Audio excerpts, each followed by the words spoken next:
Història de la música sense data de caducitat. La música és un art que ha existit des de temps immemorials.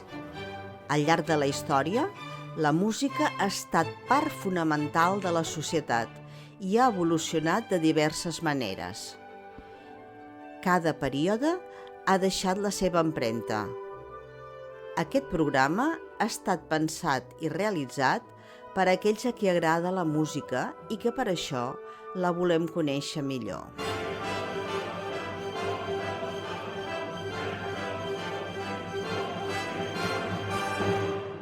Avui, el barroc francès.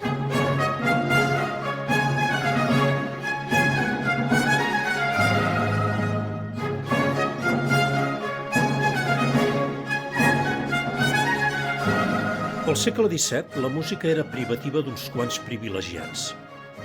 Només era possible escoltar bona música a les esglésies o a casa d'alguns magnats importants i rics, els quals tenien al seu servei els músics i les orquestres. L'entrada als concerts pagant no es va començar a implantar fins a la segona meitat del segle XVIII. I, esclar, no existien tampoc equips de música, ni iPods, ni altres artilugis reproductors. Feu-vos-en, doncs, una idea. Sens dubte, el món era molt més trist. Lluís XIV de França, anomenat el rei Sol, va ser rei de França i de Navarra des del 14 de maig de 1643 fins a la seva mort, amb gairebé 77 anys d'edat i més de 72 de regnat. També va ser copríncep d'Andorra.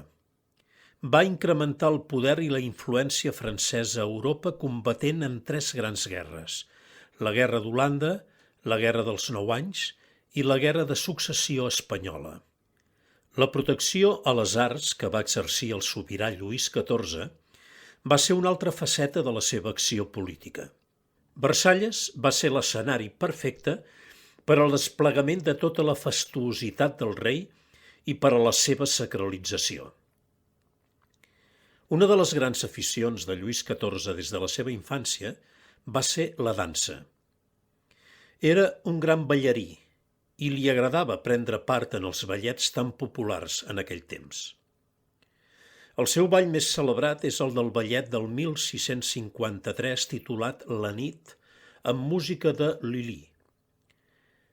En l'escena apareixia el rei caracteritzat com un sol i una sèrie de cortesans girant entorn seu. Arran d'aquesta coreografia es va popularitzar el sobrenom per a Lluís XIV de Rei Sol.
De tots els compositors de l'època de Lluís XIV cal destacar Jean-Baptiste Lully, un dels seus favorits i que treballà exclusivament per ell.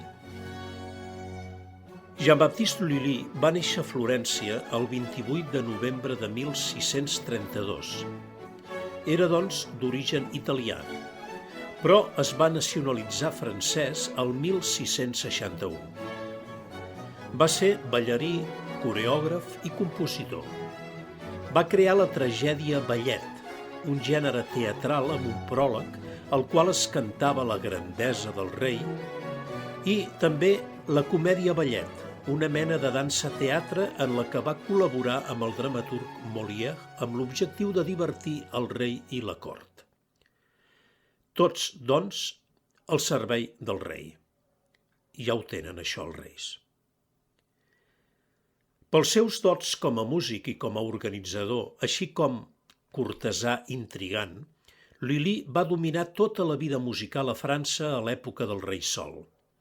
La seva influència sobre la música europea de l'època va ser gran i nombrosos compositors, entre els més grans Henry Purcell, Georg Friedrich Händel, Johann Sebastian Bach, Jean-Philippe Rameau, li són d'autors d'una manera o una altra.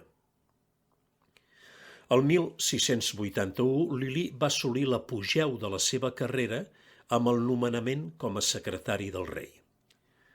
Malgrat ser pare de 6 fills, era conegut i criticat pels seus enemics per les seves pràctiques homosexuals. Lluís XIV, com qualsevol home de l'època que es considerés honest, tenia pànic al que aleshores s'anomenava el pecat italià. Així, quan el 1685 les relacions de Lully amb Brunet, un jove patge de la capella, van fer-se públicament escandaloses, Lully va perdre bona part dels favors del rei. Va morir de gangrena a París el 1687 arran d'una ferida al peu que es va provocar amb el seu bastó de direcció. I preguntareu, què era el bastó de direcció? Doncs era una llarga i pesant tija de fusta amb acabat de metall que es feia servir per marcar el compàs colpejant el terra. Aquesta és la tija que es va clavar al peu al senyor Jean-Baptiste Lully. Una mort, doncs, per accident de treball.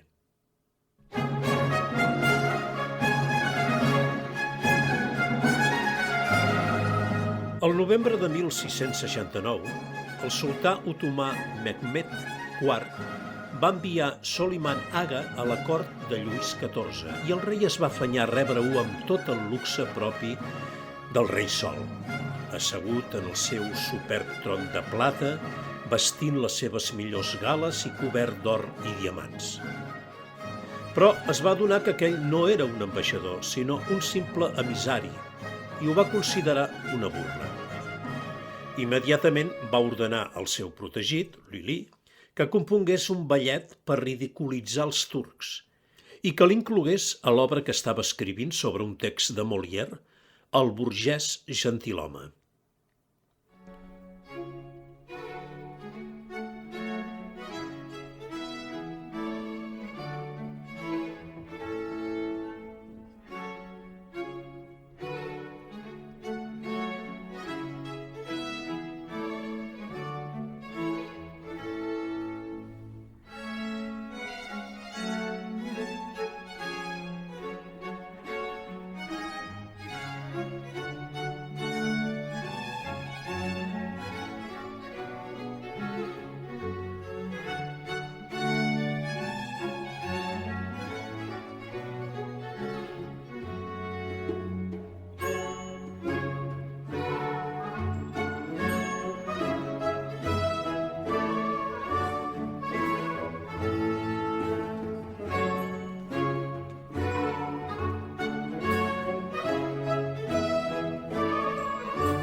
Dos anys després de la mort de Lully, Els favors de Lluís XIV, el rei Sol, van assegurar a De Lalande el càrrec de director d'orquestra.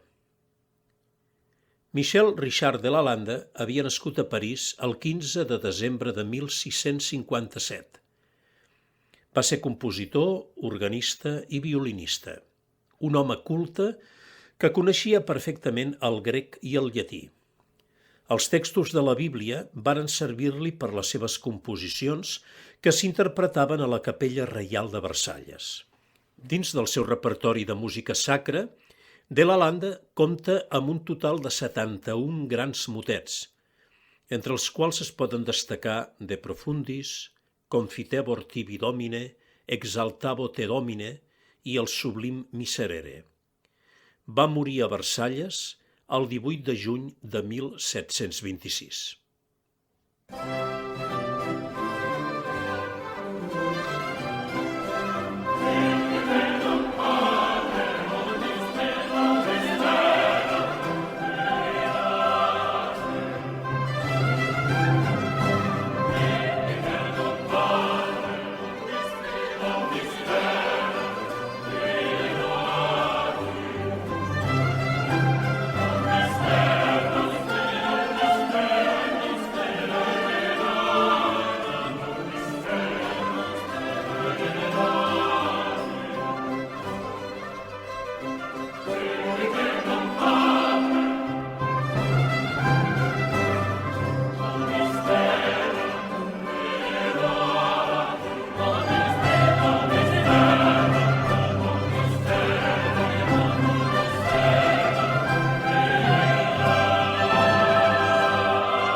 De Lalande va ser autor també de música profana, amb divertimentos i ballets per a la cort.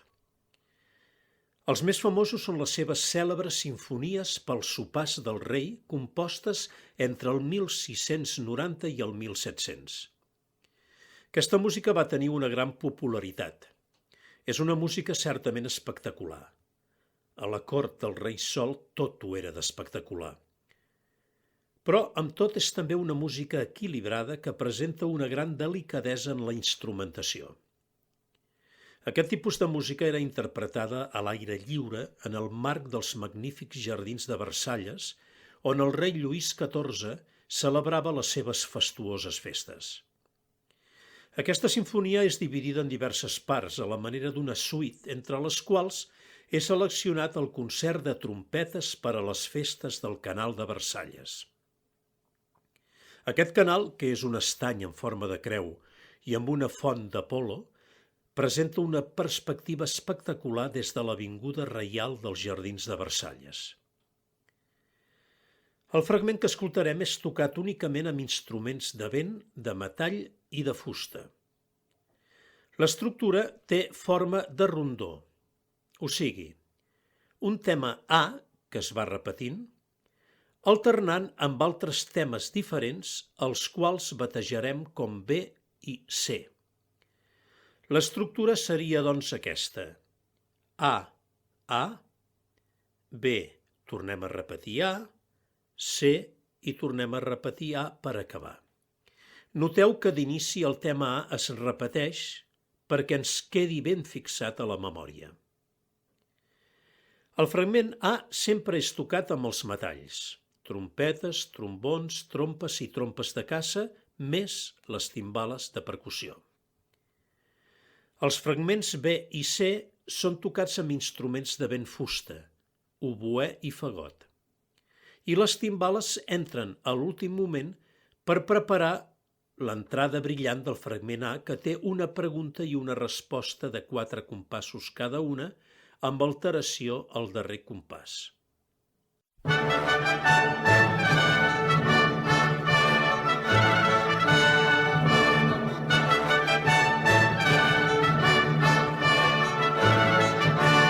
Repetició A.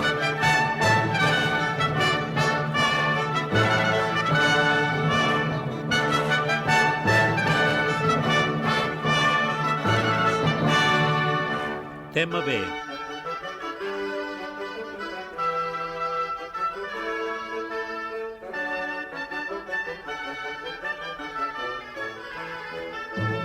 Tema A.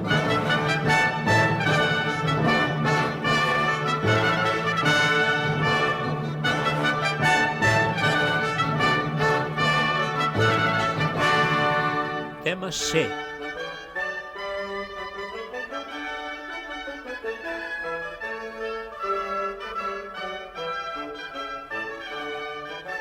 I tornem a A.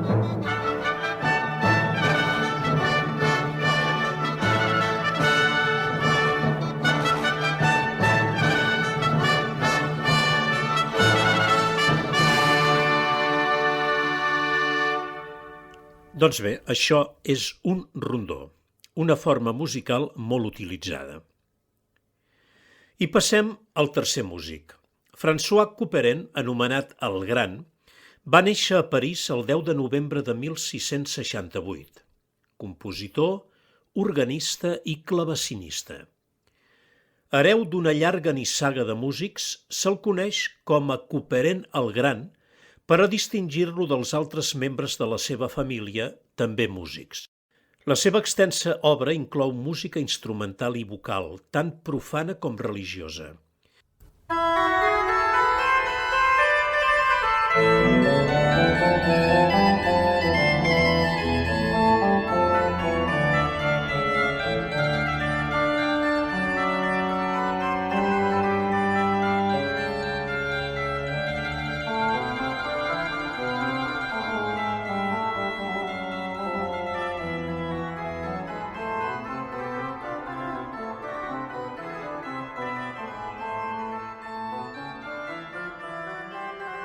Però va ser la seva obra per clavecí, que consta de 4 llibres publicats entre el 1713 i el 1730, la que el va fer mereixedor d'una gran reputació fins al punt de ser considerat, juntament amb Rameau, com el gran mestre d'aquest instrument a França. El seu tractat, L'art de tocar el clavecí, publicat el 1717, és una font valuosa per l'ensenyament i la interpretació de la música francesa del segle XVIII. De salut fràgil i caràcter poc mundà, Couperin va realitzar una carrera honesta de músic i professor. Pocs esdeveniments de la seva vida personal mereixen ressenyar-se, a part la desaparició d'un dels seus fills que va abandonar el domicili patern per no tornar més. Com assenyala Jordi Savall, Couperin va ser el músic poeta per excel·lència. Creia en l'habilitat de la música amb M majúscula per expressar-se a si mateixa en la seva prosa i poesia. Creia que si es penetra en la poesia de la música, es descobreix que és més bella que la mateixa bellesa. Va morir a París l'11 de setembre de 1733. I abans d'escoltar un fragment de la seva música per clavicèmbal, recordem que el clavicèmbal, també anomenat clavecí, és un instrument musical de teclat de cordes polsades, a diferència del piano o clavicordi, que són de cordes percudides. Resulta que es tracta d'un altre rondó, aquella forma musical que té un tema A seguit d'altres temes, mentre el tema A es va repetint, A, B, A, C, A, etc. No interrompiré ara la música amb les meves explicacions perquè crec que sereu perfectament capaces i capaços de distingir les diverses parts.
I acabarem el nostre programa d'avui amb un exemple musical d'aquesta època que segur que tots coneixeu. És una obra de Marc-Antoine Charpentier. Sense tenir un càrrec a la cort, també hi va col·laborar escrivint misses per a Lluís XIV i ensenyant música al fill gran del rei, Felip d'Orleans. Sens dubte, aquesta és la seva obra més coneguda i de seguida la relacionareu amb la sintonia de la Unió Europea de Radiodifusió, si més no per aquell festival que en diuen Eurovisió. Doncs bé, avui ja sabreu que aquesta eurovisiva música pertany a Marc-Antoine Charpentier i que data del segle XVII. Es creu que la composició es va interpretar durant els festeigs de celebració de la victòria a la batalla de Steinkirk l'agost de 1692. I ara que ja sabem què és un rondó, observareu que aquest preludi també utilitza aquesta forma musical.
I aquesta és la música barroca francesa que tingué per escenari la fastuosa cort de Versalles.